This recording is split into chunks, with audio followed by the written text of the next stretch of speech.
Friday Night Lights. So now this is a show based on a movie, based on a book. Right. It's also one of those shows that everybody has told us for a long, long time. You guys gotta watch that. Gotta watch it. As I said before, it's on our Babylon 5 list of shame. Don't bring up Babylon 5. Well, that's the key header of the list of shame. Oh boy. So You just reminded them. I know, that's happened. It's our list of shame. We are shameful about it. But I have to bring it up. That's how it is. So Friday Night Lights was a movie directed by Peter Berg in 2004, starring the multi-talented James Van Der Beek at the time, as well as a... Varsity Blues. Oh, that was Varsity Blues. Who was in Friday Night Lights? I like Varsity Blues. Friday Night Lights, you just watched it recently. It's Lucas Black. Okay, got it. People, and I don't know why. the same Billy Bob Thornton was the coach. The same woman. Same woman as his wife, I believe. Yeah. So not Varsity Blues, starring multi-talented James Van Der Beek, also a good movie. Directed by Peter Berg, and the TV show was adapted by Peter Berg, written and directed the pilot, which is you get a very Peter Bergian, handheld, very rough and dirty, Snap Doom sort of Babylon 5, I would say, Battlestar Galactica-esque. No, it's Freudian. It is Freudian. Stars Kyle Chandler, who is the lead in almost every pilot that's on for like 5 minutes. I think he was in Early Edition. Oh. Wow. The TV show Early Edition, as well as a number of other ones. And Friday Night Lights has a very weird track record. Friday Night Lights came on, was on for I think 2 seasons, and then NBC, who I think it was an NBC show, decided we're not going to pick you up. Rather than sort of taking that, what they did was they actually went to DirecTV and they said, we have this show, we want to do a 3rd season. It may have been a different season, but we want to do another season. NBC doesn't want to pay for it. What we would like to do is have you fund the season. We will give you an exclusive window to air it only on DirecTV for the entire season.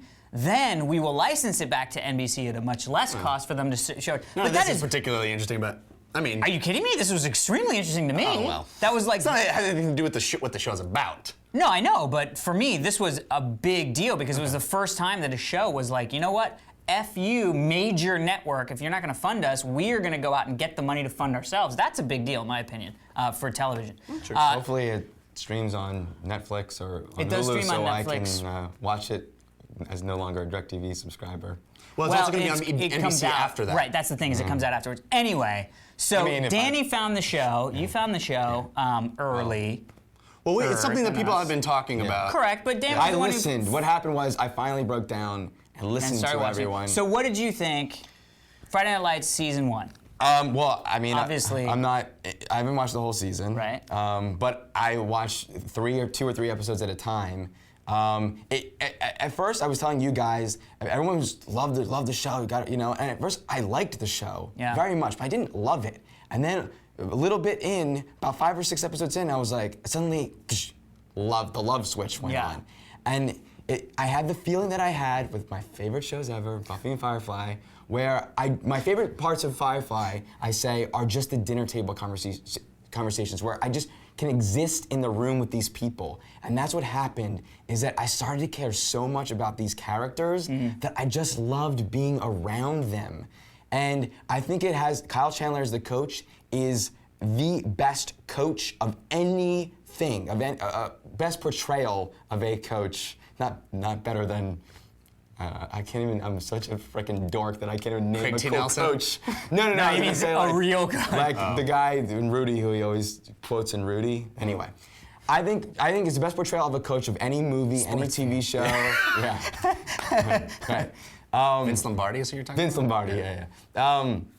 So amazing. Some of the camera work is a little bit distracting at times. I'm gonna say, but overall I like it. This is two really weird technical geeky comments. The lighting is spectacular.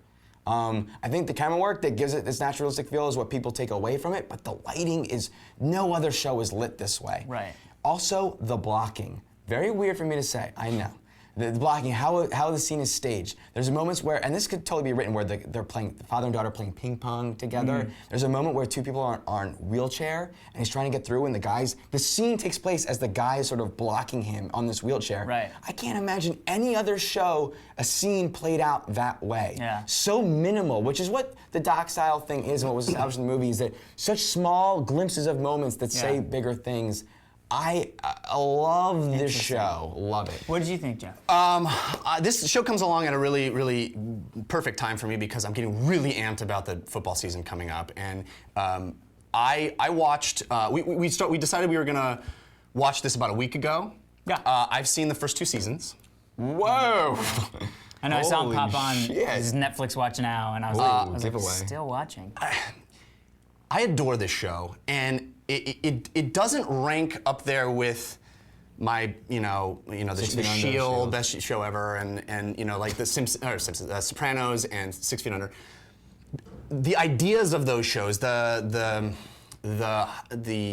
plot, the progression, the way things play out on those shows is superior. This show has a lot of soap opera to it, which is not something I'm usually drawn to.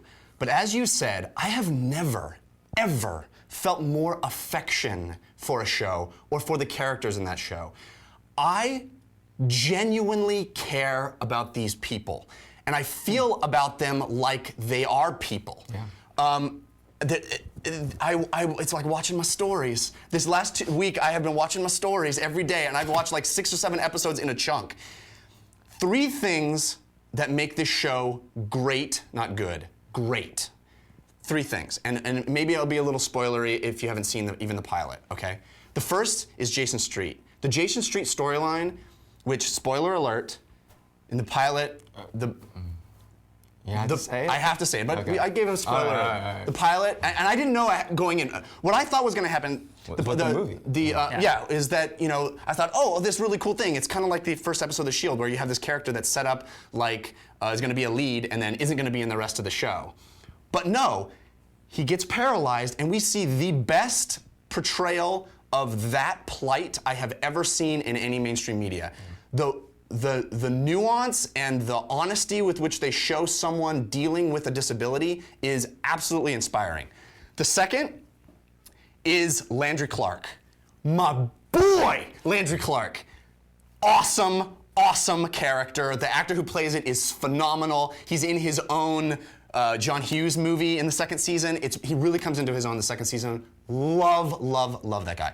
The third reason the show is great is the biggest reason of all, and that is the Taylors, the Taylor family, the Coach family.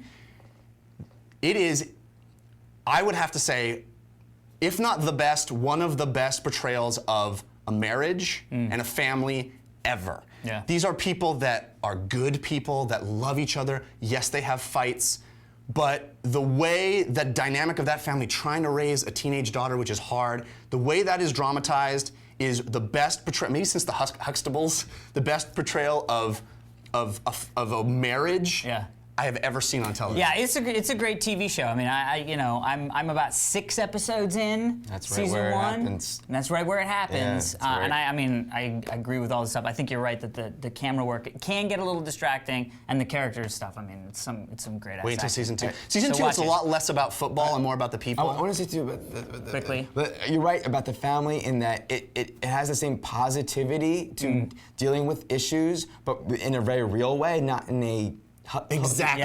And also, what I love specifically about this coach is that in every other movie, it feels like the actor is giving his Arlie Ermy moment, is giving his performance. Right. And here, it feels like it's his job. It's his job to speak to those kids in that way, and then when he's not in the field, he speaks in a different, it just feels like work. It feels like a real dude. Also, season 2 starts with a plot point that feels very TV and really contrived, and I thought to myself, oh no, this season 2 is going to suck. But they play it out, and they take their time, and it comes to a logical conclusion, and that's how it is with everything in the show. I love serialized storytelling, and they do it very well. They play things out to their logical conclusions, and they don't rush stuff. Yeah. Man, Cool. It's so great, So dude. check out Community and Friday Night Lights. Clear eyes, full Are gonna be hearts. awesome. Can't lose! Yeah.